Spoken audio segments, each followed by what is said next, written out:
More than ever, people are working from home, and having a place that inspires you and increases your productivity is important. In this video, I will be breaking down my IKEA home office setup that I use as a content creator here at Think Media.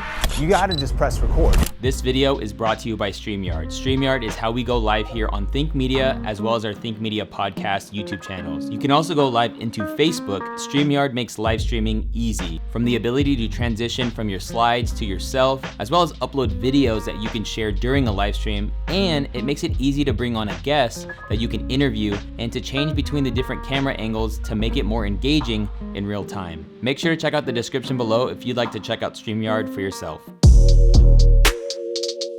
Hi, my name is Kyle Anderson, and I've been a full-time editor now for 4 years. And more than anything, I just hope that this video inspires you and gives you ideas for your own setup. For more information or links to any items that we mentioned in this video, go ahead and check out the description below.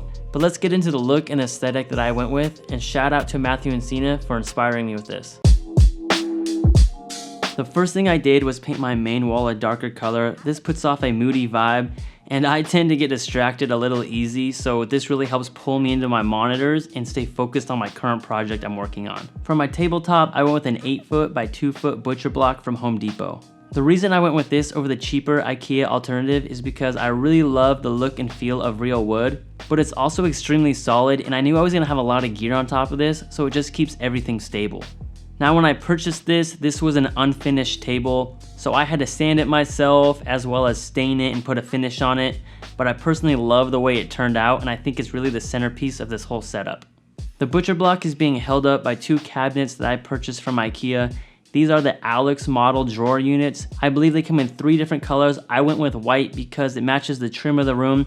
It brings great contrast to the darker wall, as well as adding a lot of storage. Next, I mounted the Besta cabinet above the desk. This really gives a finishing touch to the setup, adds more storage, and again, I went with white because it adds that contrast to the dark wall. One of the most practical upgrades that I made was this Ergo Pro chair by Ergonomics. I really love the clean design that they have, as well as the color scheme of this particular model. It blends in with the rest of my setup, but most of all, this has helped improve my posture and my ergonomics while editing. The current price of this model is about $500, but if you're someone like me who sits for long hours, I highly recommend investing in a great quality chair, and this particular model works great for me.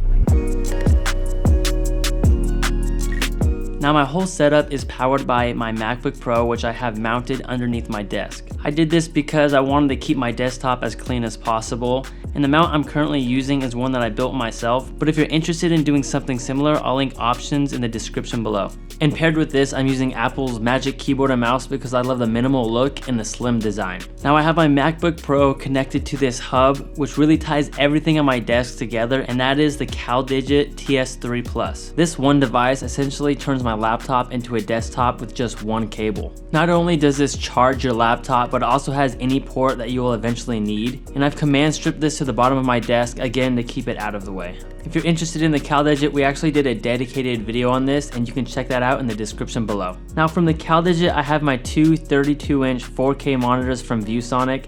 I love these monitors because they have a clean, slim edge to them. It makes them look really nice. And these have accurate colors straight from the factory, which makes them great for graphic designers or a video editor like myself. My main monitor is a horizontal setup, and this is where I do all of my editing on. I don't really need 2 monitors to edit. I usually have my entire Adobe program on this single monitor. Now I have my second monitor vertical, and that's because I mainly use it for web browsing, communicating with the team on Slack, listening to music on Spotify. And I also have my folders open for sound effects, B-roll, and music that I use for video editing, and it's very easy to drag and drop into my project.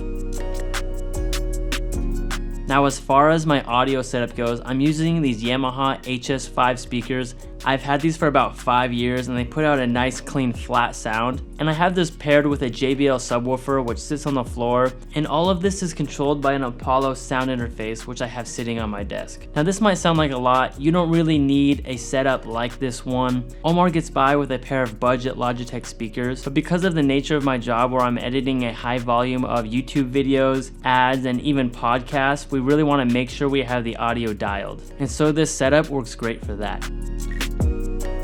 I'm using a Synology NAS system which has 4 14TB drives in it, which totals to 56 terabytes of storage which I have access to drag and drop footage. This works great for keeping my laptop clear of any old footage or files that I've been working on.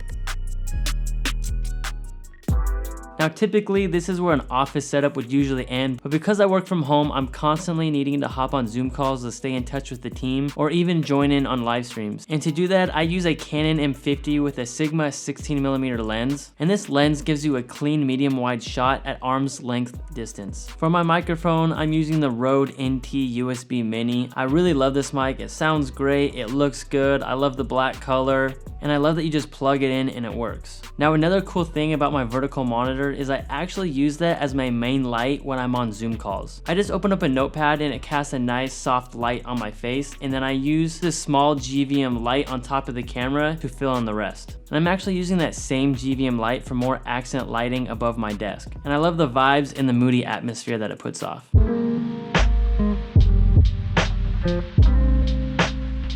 I hope you got value out of this video and it gave you ideas for your home office. If you have any questions, ask below and I'll try to answer those as best as I can. But if you want to see another office setup by somebody else on the Think Media team, go ahead and click or tap the screen and we'll see you in another video.